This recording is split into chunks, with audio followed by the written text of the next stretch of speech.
Tere tulemast infotundi Leiba ja Roose, ametiühingud kui demokraatia tööriist. Töötaja häälel on mõju, kui ta seisab koos teistega ametiühingus ühiste huvide eest. See on demokraatia ehk rahvavõim. Täna on meil aega koos olemiseks 60 minutit ja me salvestame infotunni. Selle aja jooksul vaatame, kuidas saab üsna tavalisest töömurest, nagu näiteks ootamatult muutuvast töögraafikust, ühine ettepanek, läbirääkimine ja vajaduse korral kokkulepe või poliitika muudatus.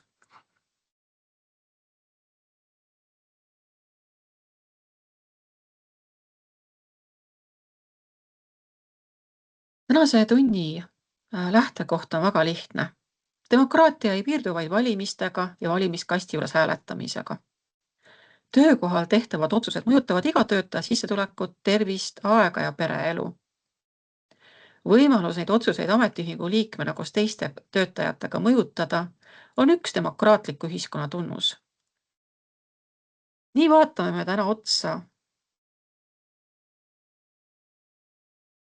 ametiühingu võimalusel otsuseid mõjutada kui ka tingimusi, mille puudumisel võib ühingu mandaat jääda formaalseks. Seega pole infotunni eesmärgiks ametiühingu idealiseerimine.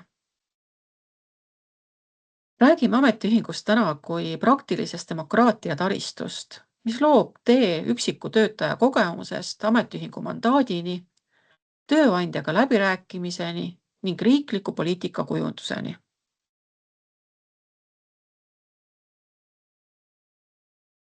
Sest tööl veedame me suure osa oma elust. Seal tehtavad otsused mõjutavad meie sissetulekut, tervist, vaba aega ja pereelu. Seepärast on oluline, et töötaja saaks neid otsuseid sisuliselt mõjutada ega saaks neist teada alles siis, kui kõik on juba otsustatud.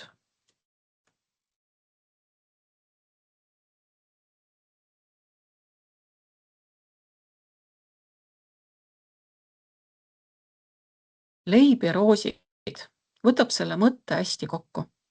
Leib tähendab materiaalset turvalisust ehk siis palka ja sotsiaalset kaitset, mõistlikku tööaega, tööohutust. Roosid omakorda tähendavad väärikust, lugupidamist, puhkeaega, pereelu, haridust, kultuuri ja õigust kaasa rääkida. Töötaja vajab inimväärseks tööeluks mõlemat, nii leiba kui roose.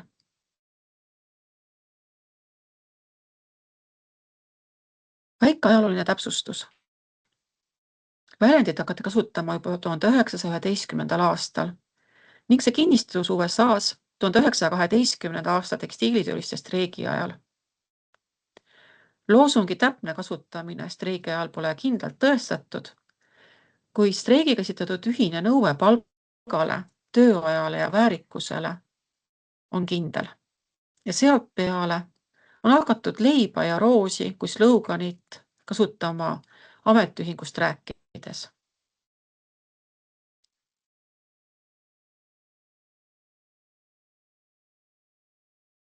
Ametiühingutest räägitakse sageli teenuste keeles. Ametiühing on koht, kus saab õigusnõu, koolitust, soodustust. Või siis pöördutakse ametiühingu poole, et ametiühingu jurist esitaks töötajad, kui midagi on halvasti läinud. Need teenused ja tugi on vajalikud, kuid tänane vaatenurk on laiem. Ametiühing on ka koht, kus töötajad saavad oma igapäevased teadmised kokku panna, otsustada koos ühise prioriteedi üle ja anda esindajale mandaadi. See ongi demokraatia praktiline taristu. Ettekanne liigub edasi 4 sammuga. Kõigepealt vaatame, miks töökoht on demokraatia jaoks oluline ruum. Seejärel jälgime, kuidas üksik kogemus muutub kollektiivseks ettepanekuks. Kolmandaks liigume ettevõttest sektorile ja sektori tasandilt riigi tasandile. Neljandaks vaatame Eesti võimalusi ja takistusi ning viime kõik kokku tööaja graafika tööaja graafiku muudatuste juhtumis. Oluline on hoida korraga kahte fookust. Töötaja ja tööandja huvid ei ole alati vastandlikud. Mõlemad soovivad toimivat ettevõtet, head teenust ja väiksemat tööjõu voolavust.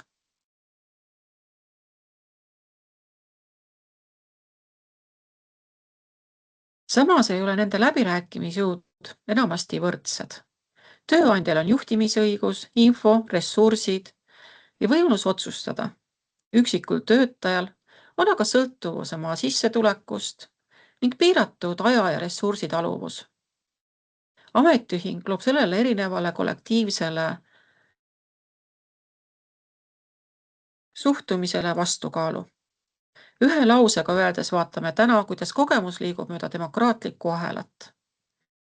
Inimene märkab probleemi, töötajad võrdlevad kogemusi, sõnastavad ühise huvi, annavad ametiühingu esindajale mandaadi, peavad läbirääkimisi ja kontrollivad kokkuleppe täitmist. Kui põhjus on laiem, liiguvad tõendid haruametiühingusse ja keskliitu. Selle ahela iga lüli on oluline. Ühe puudumine võib muuta esinduse näiliseks. Vaatame nüüd laiemalt demokraatia tähendust ja demokraatiat töökohal.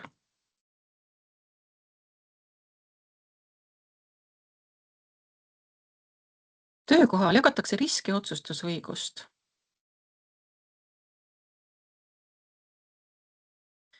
Kui öelda demokraatia töökohal, võib see kõlada nii, nagu peaks ettevõtet juhtima rahvahääletusega.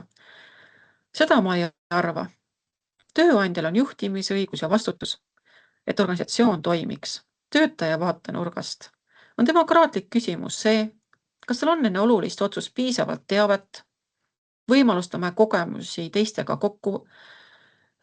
arutada, usaldusväärne esindaja ametiühingus ja päris läbirääkimisvõimalus tööandjaga. Töökoht jagab need 4 väga olulist asja: aeg, palk, tervis ja pereelu.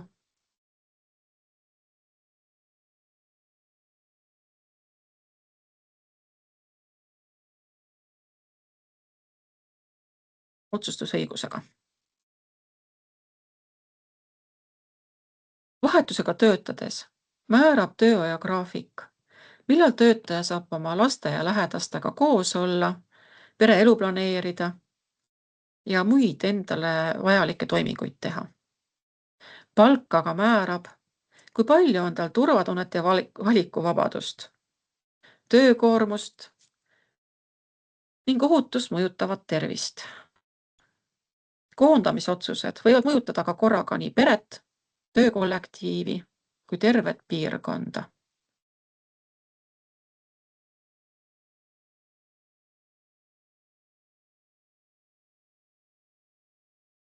Miks vajab demokraatias organiseerunud töötajate häält? Üksikisikute ressursid on väga erinevad. Mõnel inimesel on rohkem raha, aega, õigusabi ja sidemeid. Väiksema sissetulekuga töötajal on sageli neid võimalusi vähem. Tal on raske enda huvide eest seista ja end kuuldavaks teha. Ametiühing saab siin appi tulla, koondada teavat, jagada teadmisi, õpetada esindajaid ja viia ühised seisukohad otsustajateni. Olgu selleks siis ettevõtja, valdkondlik liit tööandjate oma või juba riigi tasand. Rahvusvahelistest uuringutest on tulnud välja, et ametiühingu liikmed osalevad sagedamini valimistel, petitsioonides, erakondade tegevuses ja muudes poliitilistes tegevustes. Mõnes USA uuringus seostub näiteks tugevam kohalik ametiühing ka sellega, et otsustajad arvestavad väiksema sissetulekuga inimeste arvamusega rohkem. Need on olulised tulemused. Kuigi siin tuleb olla täpne, sest USA arvulisi mõjusid ei saa Eestile üks-ühele üle kanda. Ja veel üks aus vastukaal eelnevale väitele. 2025. aasta uuringus, mis analüüsis 14 pikaajalist paneeluuringut, ei leidunud tugevat tõendit, et pelk ametiühinguga liitumine muudaks inimese poliitilist käitumist. Seega pole ametiühing mingi automaatne demokraatia kool. Mõju sõltub sellest, kas liikmetel on päriselt võimalus osaleda, otsustada, tegutseda ja näha ka tulemusi. Siit liigume järgmise küsimuseni. Kuidas saab ühest üsna argisest murest ühine, tõendatud ja demokraatlikult otsustatud ettepanek? Osalusdemokraatia tähendab siin midagi väga praktilist. Inimene ei pea iga juhtimisotsuse üle hääletama, kuid tal peab olema võimalus saada teavet enne otsust, väljendada koos teistega oma huvi, valida esindaja ja saada vastus. Kui otsus on tehtud, peab olema ka viis kontrollimiseks, kas kokkulepet täidetakse. Seega ei ole töötajate arvamuse kuuldavaks tegemine mitte üks koosolek või ka kaks koosolekut, vaid pikk püsiv protsess. Mõelgem tööajale. Tööandja näeb graafikus eelkõige tööjõu olemasolu õigel ajal. Töötaja näeb samas graafikus lapsehoidju, busside aegu, unevõlga, teist töökohta või hoolduskohustust. Mõlemad vaated on reaalsed. Demokraatlik töökorraldus ei kaota seega juhtimisvastutust, vaid toob otsustesse teadmise, mida üks osapool üksinda ei näe. Sama kehtib tööohutuse kohta. Formaalne juhend võib olla korras, kuid töötaja teab, millises vahetuses jäetakse töövõtte ajasurve tõttu vahele, milline seade kipub tõrkuma ja kus abi pole käepärast. Kui seda teadmist saab turvaliselt koondada, muutub töötajate arvamus ka ettevõtte riskijuhtimise osaks. Poliitilise võrdsuse uurimised lisavad siia veel ühe mõõtme.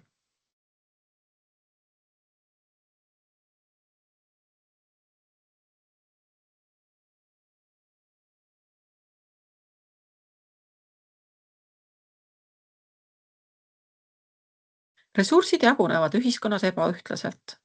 Suurema sissetulekuga inimestel on enam aega, kontakte ja oskus poliitikasse jõuda. Ametiühing võib neid väheseid individuaalseid ressursse koondada. Ühing pakub teavet, koosolekuid, koolitust, esindajaid ja ligipääsu otsustajatele. Nii võib ta tuua avalikku arutellu inimeste kogemuse, kes üksi sinna harva jõuaksid.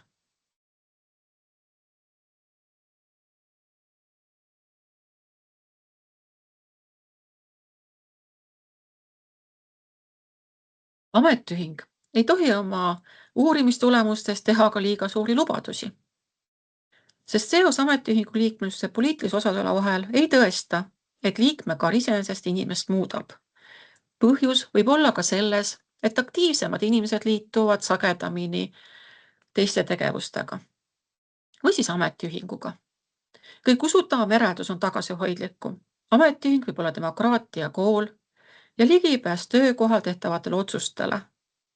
Seda eeldusel, et töökohal tõesti ametiühingus tegevus toimub. Osalus on olemas, tegevused otsustatakse koos ning liikmetele antakse aru läbirääkimiste tulemustest. Palk näitab sama seost teise nurga alt. Palganumber ei ole ainult tasu tehtud töö eest. See määrab, kas inimesel on puhver ootamatu väljamineku jaoks, kas ta saab vähendada ületunde, osaleda tööajal koolitustel või keelduda näiteks talle kahjulikest töötingimustest. Seetõttu mõjutab palga üle läbirääkimise jõud ka inimese tegelikku valikuvabadust. Töökoormuse küsimus on sageli nähtamatu. Kui tekivad vead, töötaja võtab mitmeid haiguspäevi või lahkub hoopis teise tööandja juurde. Üksik töötaja võib arvata, et tema ei saa hakkama. Kui kogemusi võrreldakse, võib ilmneda, et probleem on hoopis sama töömahu tegemine väiksema meeskonnaga. Puudub asendaja või mõõdik, mis premeerib näiteks kiirust kvaliteedi arvelt. Kollektiivne arvamus muudab siin töötaja enesesüüdistuse ametiühingu ühiseks küsimuseks. Koondamise puhul ei pruugi ametiühing alati töökohtade kadumist ära hoida. Demokraatlik mõju võib seisneda varases infos, majandusliku põhjenduse kontrollimises alternatiivide kaalumises, valikukriteeriumite läbipaistvuses, ümberõppes ja õiglasemas hüvitises. Mõju ei tähenda seega tingimata vetoõigust. See tähendab, et töötajate huvi jõuab otsuse tegemise protsessi enne, mitte alles pärast tagajärgede kättesaabumist ja jõuab sinna protsessidesse läbi ametiühingu. Siin on oluline eristada ka töötajate ühist arvamust või näiteks rahulolu-uuringut, mida teeb tööandja.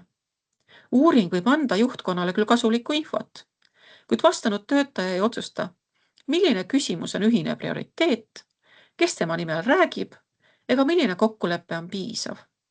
Organiseerunud töötajate arvamus lisab infole iseseisva esindatuse, mandaadi ja võimaluse pidada läbirääkimisi. Just see muudab töötajate tagasiside demokraatlikuks mõjutusvahendiks. Seega mõju pole automaatne ka juhul, kui töötaja on liitunud ametiühinguga ja asunud koos ametiühinguga kaardistama ka teiste töötajate probleeme.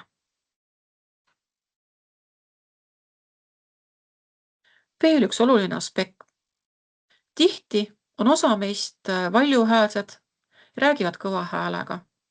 Ometigi ei too töötaja probleemi lahendust lähemale see, kui räägitakse palju ja kõva häälega. See algab hoopis turvalisest kuulamisest. Esimene küsimus ei ole, et kes on süüdi, vaid mis täpselt toimub, kui paljusid töötajaid see probleem mõjutab ja milline ühine huvi siit välja paistab. Esimene aste, nagu ka slaidilt on näha, on kuulamine. See saab teha üks-ühele vestluses, anonüümses küsitluses või ametiühingu usaldusliku vastuvõtul.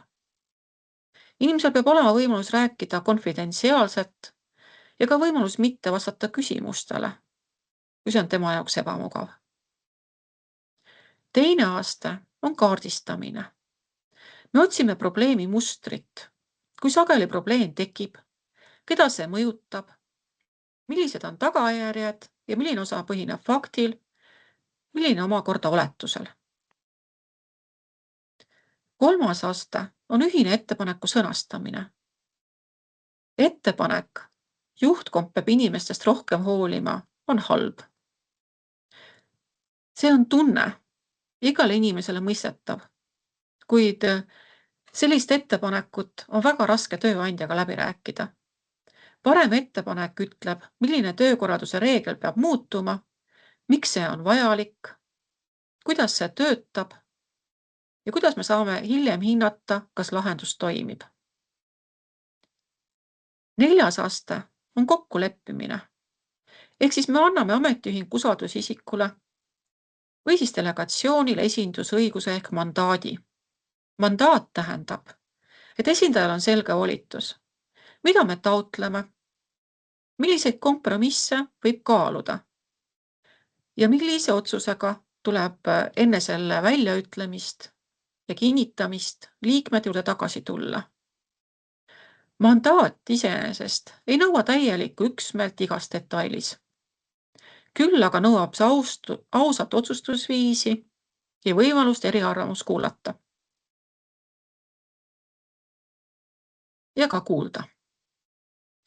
Viies aste, viimane, on läbirääkimine ja kokkulepe. Ehk siis me kontrollime, kas tõesti see kokkulepe, mis sai sõlmitud, on ka ellu viidud. Kuuendat astet näitab nüüd tegelikult see alumine joon, mis liigub viiendalt astmelt tagasi esimese juurde ja tähendab täitmise kontrolli. Ilma kontrollita võib hea tekst jääda vaid paberile või mis veel hullem, pähe. Seetõttu vajame tähtaega, vastutajat, andmeid ja võimalust kokkulepet uuesti hinnata.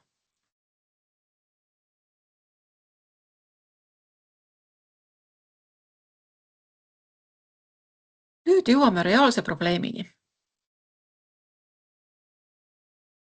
Vahetusega töötades on tihti probleemiks tööaja graafik. Ettevõttes muudetakse kinnitatud graafikuid lühikese etteteatamisajaga näiteks. Töötajad omakorda tunnevad, et pereelu planeerimine muutub raskeks ja väsimus kasvab, kuid üksinda ei julge keegi juhile vastu hakata. Kõigepealt vaatame, et Tööinspektsioon on öelnud, et kui tööajakava on juba koostatud ja töötajale teatavaks tehtud, ei saa tööandja seda üldjuhul lihtsalt ühepoolselt muuta. Muudatus tuleb töötajaga kokku leppida. Nõusolek peab olema seejuures vabatahtlikult antud, mitte surve all välja pressitud. See peab olema vormistatud ka kirjalikult. Ja alles peavad jääma nii puhkeaja kui ületunnitöö reeglid, mida tuleb jälgida. Ja see ei tähenda, et meil oleks nüüd kogu probleem lahendatud. See, et üksik töötaja teeb oma õigust, ei too veel kaasa kollektiivset lahendust probleemile, mis puudutab paljusid töötajaid. Ja see ei muuda ka töökorraldust. Seepärast kaardistame näiteks 4–8 nädalat, millal tööajagraafik avaldatakse, mitu korda tehti muudatusi, kui pikk oli etteteatamistähtaeg, kas töötajatelt nõusolekut küsiti ja milline oli muudatuste tegemise juures ülemuse ehk tööandja selgitus. Sealjuures ei kogu me ametiühingus isikuandmeid rohkem, kui on vaja ainult probleemi mõistmiseks. Kui me oleme kaardistamisega ühele poole saanud, küsime töötajatelt, milline lahendus aitaks probleemi lahendada. Näiteks, kas tööajagraafiku avaldamine kokkulepitud kuupäevaks, hilisem muudatuse tegemine vaid töötaja nõusolekul,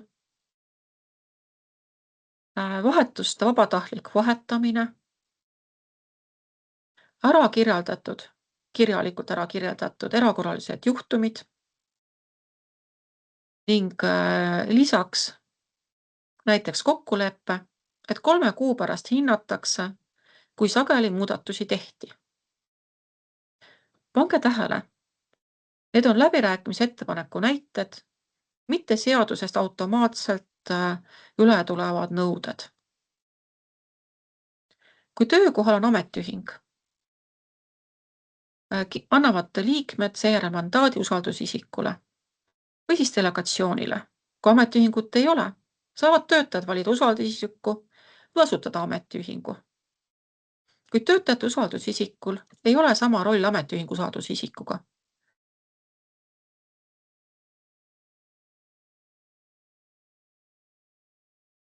Kui nüüd ilmneb, et selline tööajagraafiku probleem pole mitte ainult ühes ettevõttes, vaid selline probleem on mitmes ettevõttes, siis on mõistlik pöörduda enda sektori ametiühingute liidu poole ja küsida teiste ettevõtete töötajate kogemust. Võib ka olla, et õiguslikku tuge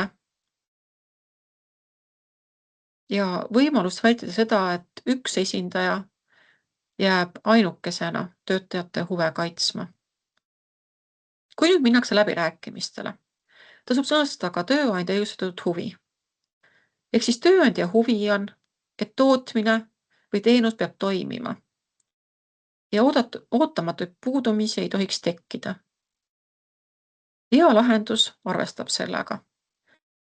Ta loob enne kokkulepitud erandi ja vormistab selle korrana, mis vähendab viimase hetke survet ja teeb töökorralduse mõlemale osapoolele prognoositavamaks.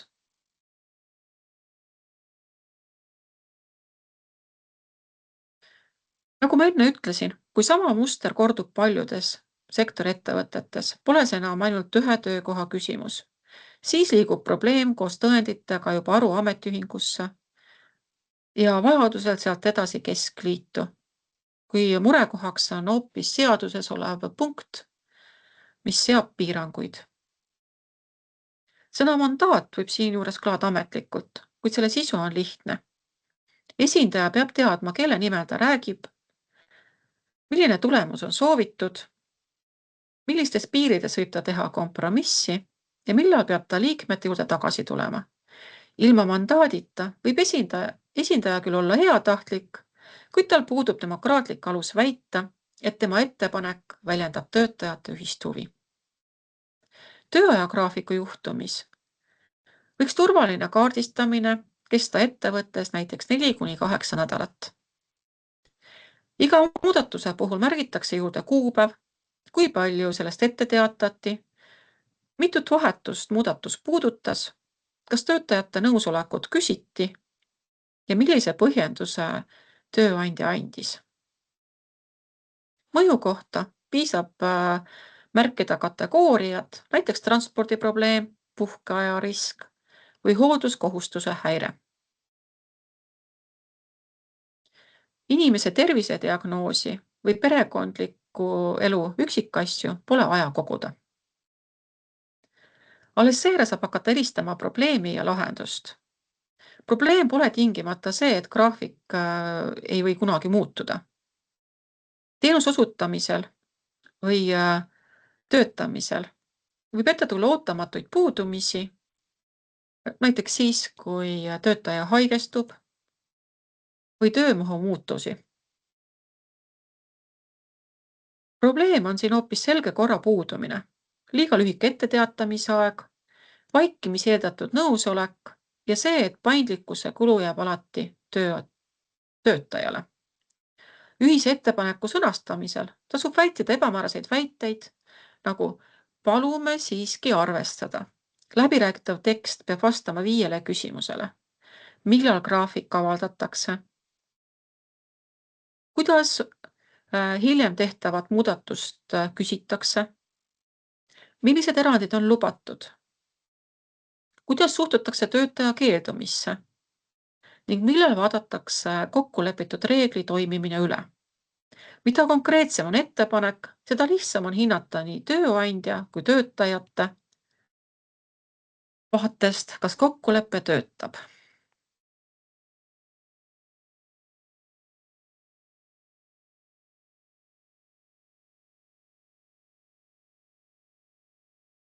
Ametiühingu esindaja valik sõltub aga ametiühingust ja selle õiguslikust olukorrast.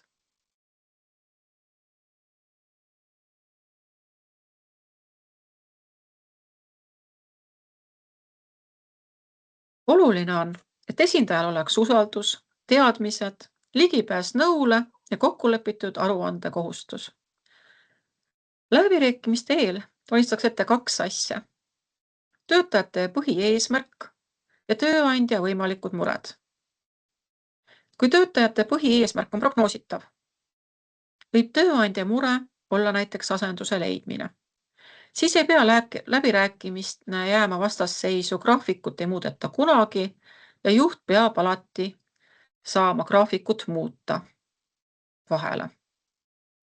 Võimalik on luua vabatahtlik asendajate nimekiri, vahetuste vahetamise kord, etteteatamise minimaalne aeg ning erakorralise muudatuse tasakaalustav meede. Pärast kokkulepet algab sageli kõige vähem nähtav, kuid demokraatia seisukohalt oluline osa, täitmise kontroll.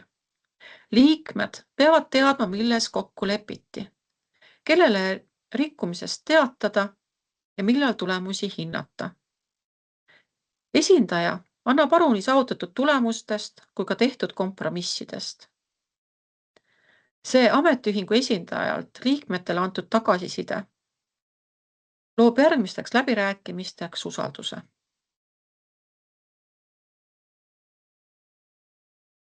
Tulles nüüd tagasi eelmise slaidi juurde, siis kuulamise etapis on tähtis küsimuse sõnastamine. Kui näiteks küsida, kas juht kohtleb teid halvasti, suunab küsimus töötaja vastust ja muudab vestluse kiiresti isikukeskseks. Parem on näiteks küsida, millal su graafikut viimati muudeti? Kui palju sellest ette teatati? Ja milline oli sinu jaoks see tegelik tagajärg, mis sellest tekkis? Neutraalne küsimus aitab koguda võrreldavat teavet ning vähendada ohtu, et ühine ettepanek põhineb kuulujutul.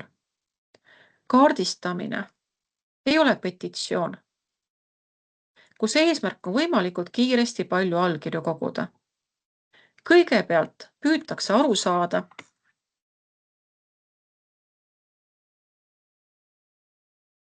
kas töötajate probleem, soovitud lahendus ja riskitaluvus on tõesti sarnased. Mõnele töötajale võib oluline olla 7-päevane etteteatamine, teisele võimalus vahetusjabalt vahetada, kolmandale kaitse selle eest, et keeldumine ei tooks halbat kohtlemist. Ühine huvi võib neid erinevusi ühendada, kuid ei tohiks kindlasti neid varjutada.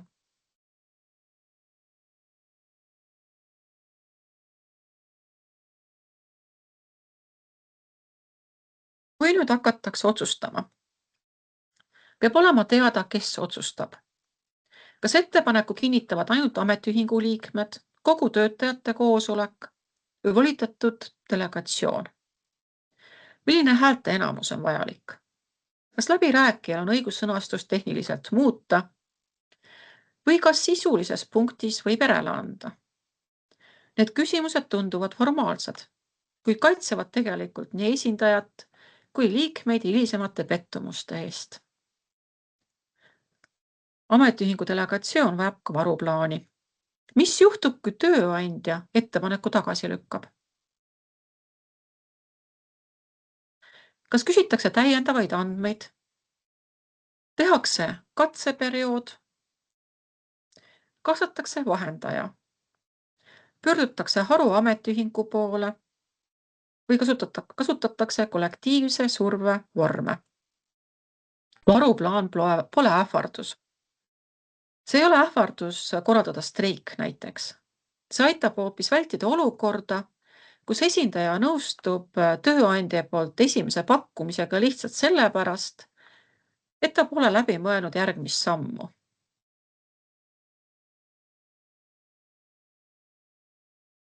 Liigume edasi järgmisele slaidile. Siin on välja toodud probleemi lahendamise eri tasandid. Neid on 3. Töökoht, sektor ja riik. Ja just neil 3 tasandil ongi töötajate mõjutamisvõimalused. Mõjutamise tasand peab vastama probleemi põhjusele. Kui ühe ettevõtte tööajagraafiku süsteem on halb, on esmane tasand ettevõttes. Kui sama surve tuleneb kogu sektori hinnakonkurentsist või tööjõupuudusest, vajame sektori lahendust. Kui takistus on seaduses, riiklikus järelevalves või üldises miinimumstandardis, jõuame riigi tasandile. Ettevõtte tasand ehk töökoht siin slaidil on see, kus kasutatakse teavet, konsulteerimist, töötajate küsitlemist, esindaja mandaati, läbirääkimisi ja kollektiivlepingut.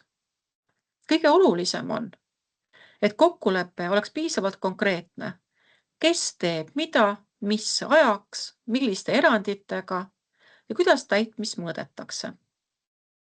Sektori tasandil, mis on siin keskel, saab haruametiühing võrrelda eri töökohtade palka, tööaega, koormust ja ohutust. Üksiku ettevõtte juht võib öelda, et paremad tingimused muudavad ta konkurentsis haavatavamaks. Kuid kui sektoris lepitakse miinimumtingimused kokku laiemalt, väheneb surve ühele ettevõtjale ja enam ei konkureerita töötajate puhkeajale, palgale või ei tehta järeleandmisi töötajate ohutuse arvelt. Riigi tasandil ei pea iga töötaja ise eelnõusid lugema ja ministeeriumis kohtumas käima. Ametiühingute keskliit koondab liikmesriikide kogemused.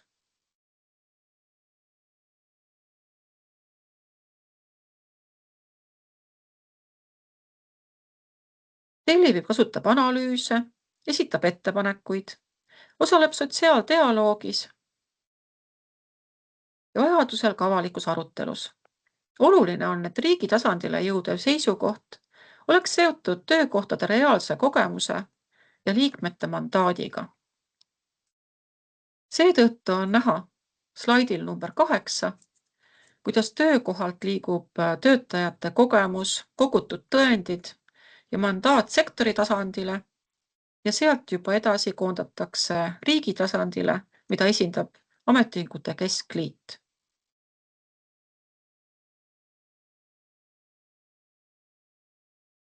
Euroopa Liidu tasandil annab ETUK võimaluse koordineerida seisukohti teiste riikide ametiühingutega ning mõjutab Euroopa Liidu õigusloomet ja sotsiaaldialoogi.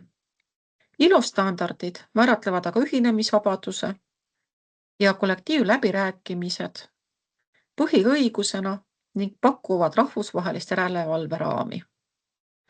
Need ei asenda aga töökohalt kogutud andmeid, vaid ainult võimendavad seda, mis alt üles juba kogutud on. Seega on määrava tähtsusega need samad andmed, mida ettevõttes kohapeal ametiühingu poolt kogutakse.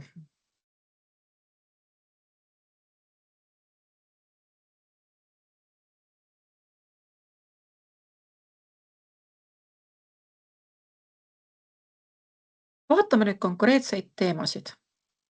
Töökorralduse ja graafiku puhul võib ettevõttes kokku leppida avaldamise aja. Muudatuste korra ja vahetuste vahetamise süsteemi. Sektoris saab luua ühise standardi. Riigis võib kaaluda õiguse või ametliku juhise täpsustamist, kui probleem on laialt levinud. Palga puhul saab ettevõttes kokku leppida palgaastmed, lisatasud, läbipaistvad kriteeriumid, aga sektoris leppida kokku valdkondlikud alammäärad, mis aitavad vältida ebaausat konkurentsi näiteks. Riigi tasandil võib näiteks tuua Ametiühingute Keskliidu osalemise üleriigilise töötasu alammäära läbirääkimistel. Töökoormuse ja ohutuse puhul on töötajate praktiline teadmine eriti väärtuslik.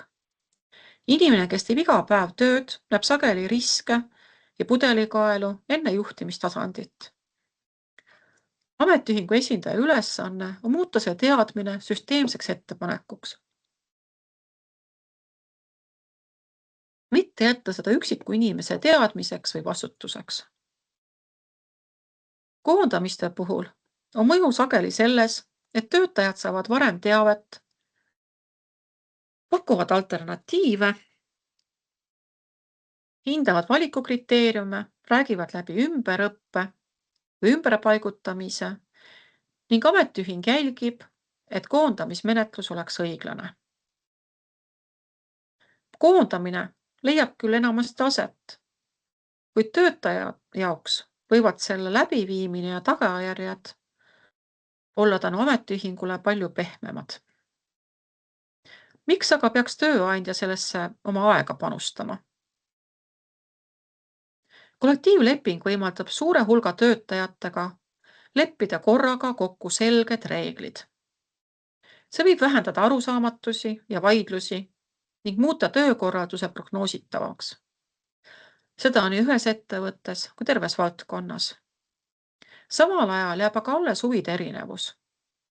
Koostöö ei tähenda, et töötaja ja tööandja tahavad kõiges ühte ja sama asja. See tähendab, et erinevuse lahendamiseks on usaldusväärne protsess.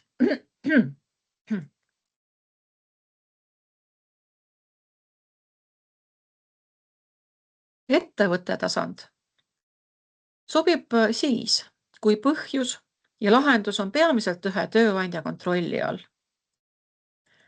Siin saab kokku leppida tööajagraafiku avaldamise tähtaja, palgaastmed, lisatasud, töökoormuse mõõtmise, ohutusmeetmed, aga ka koolituse, koondamise eel jagatava info ja ümberõppe võimalused. Tugev ettevõtteleping kirjeldab ka erandeid, vastutajat ja kontrolli. Sektori tasand muutub vajalikuks siis, kui üks tööandja ütleb, et paremat tingimust ei saa pakkuda, sest konkurendid nii ei tee. Kui näiteks kõik ettevõtted võistlevad hinnaga ja kannavad ootamatute tööjõuvajaduste riski töötajate õlule, võib üksik tööandja karta esimesena standardit tõsta. Sektorileping loob siin ühise põranda pinna. Konkurents jätkub, kuid mitte nii, et keegi maksab alla kokkulepitud miinimumpalga näiteks. Riigi tasandile jõuab teema siis, kui probleem tuleneb seadusest, järelevalvest, maksukeskkonnast, avaliku teenuse rahastusest või tööturureeglitest. Ametiühingute keskliit saab siit koondada eri sektorite kogemused, võrrelda neid olemasolevate andmetega ja teha ministeeriumile või valitsusele ettepaneku. Ka siin on oluline tagasiside. Ametiühingu liikmed läbi erinevate tasandite peavad teadma, kuidas nende töökohalt tulnud teave on kujunenud poliitika ettepanekuks ja millisel viisil see ministeeriumile esitatakse. Euroopa Liit omakorda mõjutab Eesti tööelu direktiivide, kohtupraktika ja sotsiaalpartnerite dialoogi kaudu. Euroopa Ametiühingute Konföderatsioon ühendab riikide keskliite ning annab võimaluse kujundada ühiseid töötajate seisukohti enne, kui Euroopa Liidu reeglid valmivad. ILO roll on teistsugune. Ta loob rahvusvahelisi tööstandardeid ja järelevalvemehhanisme, sealhulgas ühinemisvabaduse ning kollektiivläbirääkimiste õiguse kohta. Üks töökoha probleem võib seega liikuda ülespoole, kuid pärast liigub lahendus ka alla tagasi. Töökohalt tulevad kogemus, tõendid ja esindusõigus. Sektorist, riigist ja Euroopa Liidust tulevad aga võrdlusandmed, õiguslik raam, koolitused, ressursid ja laiem kokkulepe. See kahesuunaline liikumine ongi demokraatlik taristu. Arvamus ei kao esindustasanditel ära ning loodud reeglid ei jää töökoha vaid paberile.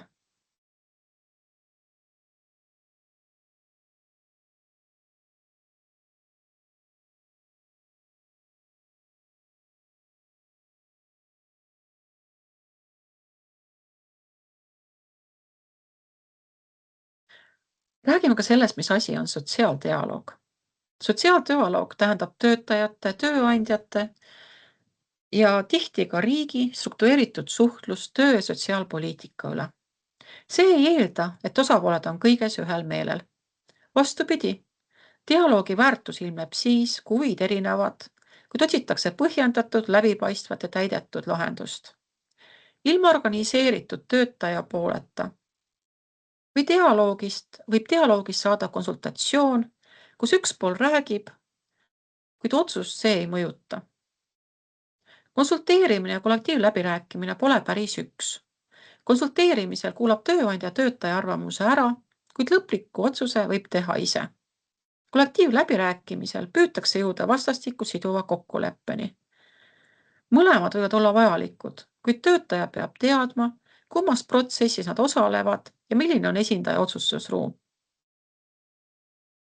Ka avalik arvamus võib olla mõjutusvahend, kuid sellega tuleb ringi käia vastutustundlikult. Hästi põhjendatud avalik seisukoht võib muuta nähtavaks süsteemse probleemi ja suurendada läbirääkimiste survet. Samas ei tohiks avalikkus kasutada liikmete mandaadi asendajana ega avaldada inimesi või ettevõtteid puudutavaid väiteid, mida pole kontrollitud. Usaldusväärsus on pikaajaline ressurss, mille kadumisel on seda raske taastada.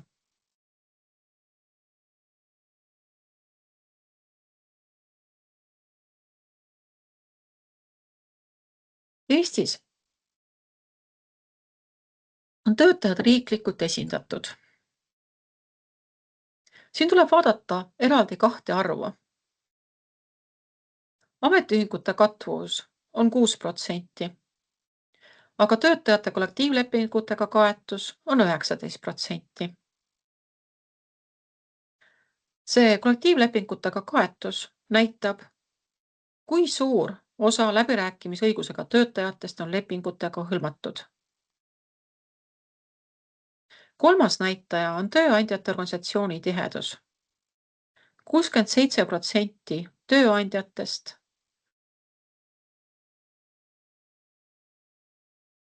67% töötajatest töötas 3 aastat tagasi ettevõtetes, mis kuulusid mõnda tööandjate organisatsiooni. See arv ei näita, et kõik need tööandjad soovivad ilmtingimata kollektiivläbirääkimisi pidada. Küll aga näitab see, et organisatsiooniline taristu on tööandjate poolel laiem ja järelikult ka suurema kõlapinnaga. Eestis toimuvad palgaläbirääkimised valdavalt ettevõtte tasandil ja sektorilepingute laiendamine on erandlik. Ometigi on OECD välja toonud, et Eestis puudub ka alaline üleriigiline kolmepoolne sotsiaaldialoog. See on nüüd juhtunud niimoodi viimase paari aasta jooksul, kus riik on jätnud töövaldkonda küsimused arutada Tööandjate Keskliidule ja Ametiühingute Keskliidule. See tähendab, et Ametiühingute Keskliidu riiklik mõju on küll nähtav, kuid paljudes töökohtades puudub täna igapäevane kollektiivne esindatus ametiühingu näol. Miks nii? Üks tegur on ajalugu. Nõukogude ametiühing ei olnud riigist ja ettevõtete juhtkonnast sõltumatu läbirääkimisühing. See jagas hüvesid, tegeles sotsiaalsete küsimustega ja täitis haldusrolle. Seepärast võib ametiühing seostuda osadele inimestele tänini pigem teenuse või formaalse liikmelisusega kui töötajate endi jõuga ja mõjutamisvahendina. Ometigi ei selgita ajalugu kõike. Peale taasiseseisvumist tugevnesid Balti riikides Euroopa Liiduga lõimumise mõjul formaalsed õigused ja institutsioonid, kuid töökohtade organisatseeritus ja sektori läbirääkimised jäid endiselt nõrgaks. Ettevõttepoolne mudel, mida meil rakendatakse, on väikeste ettevõtete ja killustunud teenindussektorite puhul väga ressursimahukas ametiühingutele. Siia lisanduvad tööandjate erinevad hoiakud. Mõni tööandja näeb ametiühingut kasuliku partnerina, mõni tarbetu vahendajana ja mõni ohuna oma juhtimisõigusele. Balti riikide uuringud näitavad tööandjate vähest valmisolekut, mitut ettevõtet hõlmavateks läbirääkimisteks ja seda on nimetatud üheks sotsiaaldialoogi nõrkuse põhjuseks. Töötajate vaatenurgast on aga oluline hirm. Isegi kui seadus keelab ametiühingusse kuulumise tõttu ebavõrdset kohtlemist, võib inimene karta töökoha, sobivate vahetuste, piisava sissetuleku või edasiste karjäärivõimaluste pärast. Seda hirmu ei tasu alahinnata. Turvaline organiseerimine tähendabki töötaja konfidentsiaalset kuulamist, kollektiivset tegutsemist, dokumenteerimist ja ka õigusliku toe pakkumist.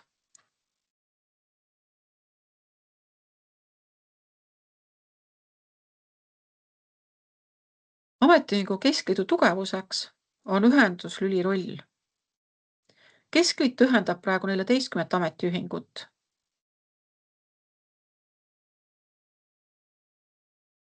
Ja üheks Keskliidu rolliks on iga-aastane töötasu alammäära kinnitamine, mis lepitakse ennem kokku Ametiühingute Keskliidu ja Tööandjate Keskliidu poolt. Keskliitude kollektiivlepingu põhjal kinnitab selle valitsus oma määrusega. See on näide sellest, et Keskliidu mõju võib olla liikmelisuse protsendis suurem. Euroopa Ametiühingu Konföderatsiooni liikmelisus kaasab aga Ametiühingute Keskliidu Euroopa Liidu infovõrgustikku, annab koolitus- ja koostöövõimalused ning ligipääs Euroopa Liidu poliitika kujundamisele. ILO lisab siia rahvusvahelised standardid. Eesti ratifitseeris ühinemisvabaduse ja kollektiivläbirääkimiste konventsioonid juba 1994. aastal. Rahvusvaheline tugi võib siin suurendada ekspertvõimekust ja legitiimsust, kuid ei asenda ametiühingute liikmeid töökohtadel siin Eestis.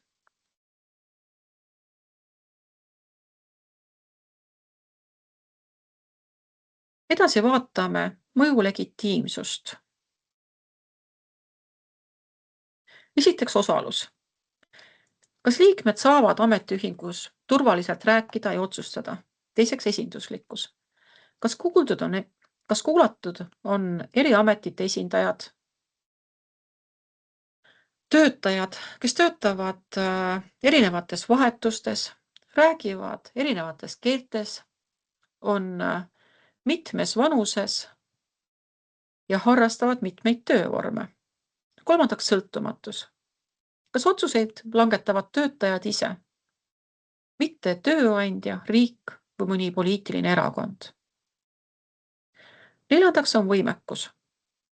Kas on olemas korraldajad, andmed, õigusteadmised, sektori võrdlus, läbirääkimisoskused ja liitlased?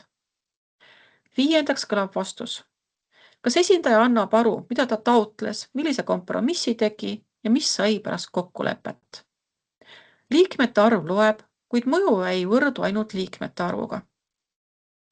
Väike ametiühing võib olla mõjukas, kui ta on strateegilises sektoris hästi organiseeritud, esitab tugevaid tõendeid, suudab mobiliseerida ja tal on institutsionaalne ligipääs. Suur ametiühing võib jääda nõrgaks, kui liikmed on passiivsed, otsused läbipaistmatud või ühing sõltub tööandjast ja riigist. Eesti numbrite puhul tasub aga vältida lihtsustamist. Esiteks ei tähenda 5,6% liikmelisus, et ainult väike osa töötajatest võiks kollektiivlepingust kasu saada. Katvus on suurem, sest mõni leping rakendub laiemalt. Teiseks ei tähenda 19% katvus, et kõigis nendes töökohtades oleks töötajate osalus samasisuline. Arv näitab ulatust, mitte lepingute kvaliteeti või ametiühingu sisemise demokraatia tugevust. Samuti tuleks käsitleda ettevaatlikult nõukogude pärandit. See aitab mõista, miks ametiühing võib tähendada mõnele inimesele puhkuse korraldamist, toetuse saamist või juhtkonnaga seotud formaalset struktuuri. Kuid tänaste hoiakute seletamine ainult minevikuga teeks inimesed passiivseks ajaloo objektiks. Tänast usaldust kujundavad tänased tulemused, mis on nähtavad, juhtide käitumine, esindaja pädevus ja see, kas ametiühing kaitseb liikme konfidentsiaalsust. Tööandjate hoiakud on samuti erinevad. Koostöövalmis tööandja võib näha ametiühingus ligipääsu koondatud ja kontrollitud infole ning võimalust vähendada ettevõttes üksikute konfliktide hulka. Neutraalne tööandja võib vajada kogemust, et näha läbirääkimise praktilist kasu.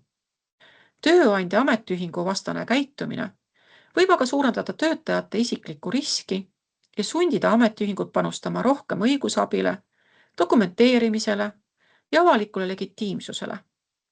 Hirm on ratsionaalne, kuid inimene sõltub palgast. Tööturul on vähe alternatiive ning tööandja võib kontrollida vahetusi ja arenguvõimalusi. Seetõttu ei saa organiseerimisstrateegiale lihtsalt üleskutse olla julge. Vajalikud on konfidentsiaalsed kontaktid. Mitme inimese ühine tegutsemine, rollide ja riskide läbimõtlemine ning kiire ligipääs õiguslikule toele. Mõju hindamisel tuleb vaadata 3 mõõdet korraga. Esimene on ulatus, kui paljusid töötajaid ametiühing esindav või leping katab. Teine on võimekus. Kas on olemas korraldajad, teadmised, andmed, läbirääkijad ja koostöövõrgustik? Kolmandaks on legitiimsus. Kas seisukoht on liikmetele laiali saadetud? Kas eri rühmade arvamusega on arvestatud? Kas seisukoht on sõltumatu ja läbipaistvalt põhjendatud? Ükski neist ei asenda teisi. Ka ametiühingute keskliidu 14 liikmesliitu ei tähenda 14 ühesugust ametiühingut. Sektorid erinevad töökorralduse, liikmete koondumise, tööandjate struktuuri ja läbirääkimiskogemuse poolest. Keskliidu ülesanne pole neid erinevusi kaotada, vaid luua koht, kus sektorite kogemusest kujuneb riiklik seisukoht ning kus väiksem liit saab osa ühisest ekspertiisist ja poliitilisest ligipääsust. Euroopa Liidu piisava miinimumpalga direktiiv rõhutab kollektiivläbirääkimise suutlikkuse tugevdamist ja nõuab madala lepingukatusega riikide tegevuskava. Eestis vormistatud tegevuskava ei suurenda katust iseenesest. Selle mõju sõltub sellest, kas andmed paranevad, reeglid toetavad sisulist läbirääkimist, töötajad näevad koostöös väärtust ning töötajatel tekib töökohtades usaldus ja organiseerimisvõime. Avalik legitiimsus sünnib sellest, et ametiühing suudab näidata oma ettepaneku laiemat põhjendatust. Kui nõue parandab prognoositavust, vähendab terviseriski või loob ausama konkurentsireegli, ei ole see ainult ühe liikmesrühma erihuvi. See ei tähenda aga, et kõik nõuded on automaatselt ühiskonnale kasulikud. Ametiühing peab oma mõju ja kompromisse sama kriitiliselt põhjendama nagu tööandja või riik.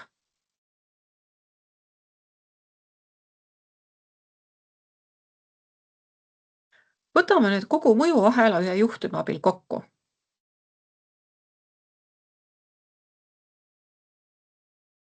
Hüpoteetilises ettevõttes muudetakse kinnitatud graafikut sageli 1 või 2 päeva ette teatades.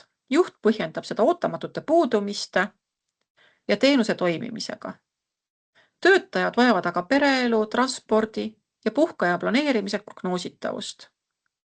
Keegi aga ei taha üksinda juhile vastu vaielda, sest kardetakse suhte halvenemist või vahetuste kaotamist. Esimene samm on siin ühine kaardistus 4–8 nädala jooksul, kus kogutakse andmeid muudatuste kohta kuupäeviti, etteteatamispikkusena, mõjutatud vahetustena ja nõusoleku küsimuse ning tööandja põhjenduse kohta. Ning mõjule märgitakse üldine kategooria. Teine samm on liikmete arvamuse kogumine. Küsitakse, milline probleem on kõige olulisem, milline lahendus annaks piisava prognoositavuse ning millist erandit peetakse mõistlikuks. Kolmas samm on ühise ettepaneku sõnastamine, näiteks tööajakava avaldatakse kokkulepitud kuupäevaks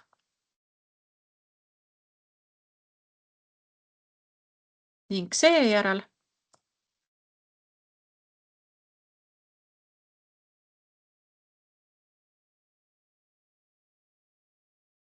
hilisem muudatus toimub vaid töötaja vabatahtlikul nõusolekul.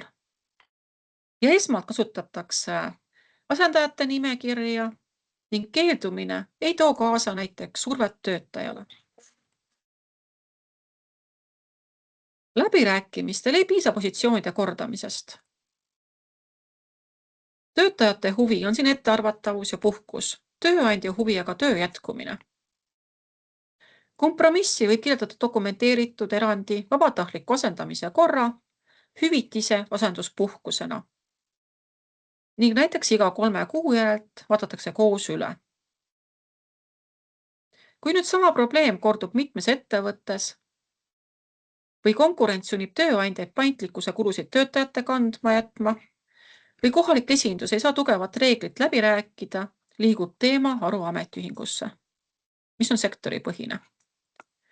Sealt võib tulla sektori võrdlus, ühine nõudmine või keskliidu kaudu õiguslik ja poliitiline ettepanek.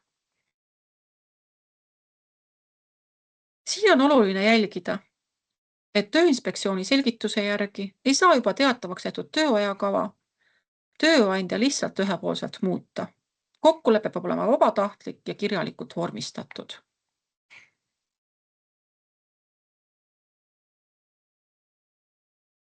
Olemegi jõudnud oma infotunni lõppu. Kordame siin nüüd siis üle 3 mõtet ja pakun välja ühe sammu, mida saab kohe ellu viia. Demokraatia, esiteks, ei lõpe valimiskasti juures. Töötaja mure muutub mõjusaks läbi ametiühingu esindaja kuulamise, tõendite kogumise ja ametiühingu esindajale või delegatsioonile mandaadi andmise kaudu. Mõju vajab aga töötajate osalust ning ametiühingute võimekust ja aruandlust. Sest tööl otsused mõjutavad inimese aega, tervist, sissetulekut ja pereelu. Ja seepärast on väga oluline töötajate ühisel häälel läbi ametiühingusse koondumise. See ongi demokraatlik väärtus. Pakun välja ka ühe praktilise sammu. Anna järgmise 7 päeva jooksul endale realistlik ülesanne. Küsi ühelt usaldusväärselt kolleegilt, milline üldine töökorralduse reegel aitaks teil paremini töötada ja oma elu planeerida. Vastust ei pea avalikustama ega kohe kampaaniaks muutma. Kasutada silla loomiseks enda ja töökaaslase vahel. See samm on teadlikult väike, sest jätkusuutlik ametiühingu organiseerimine algab kuulamisest ja usalduse loomisest, mitte valmis lahenduse väljapakkumisest või veel hullem pealesurumisest.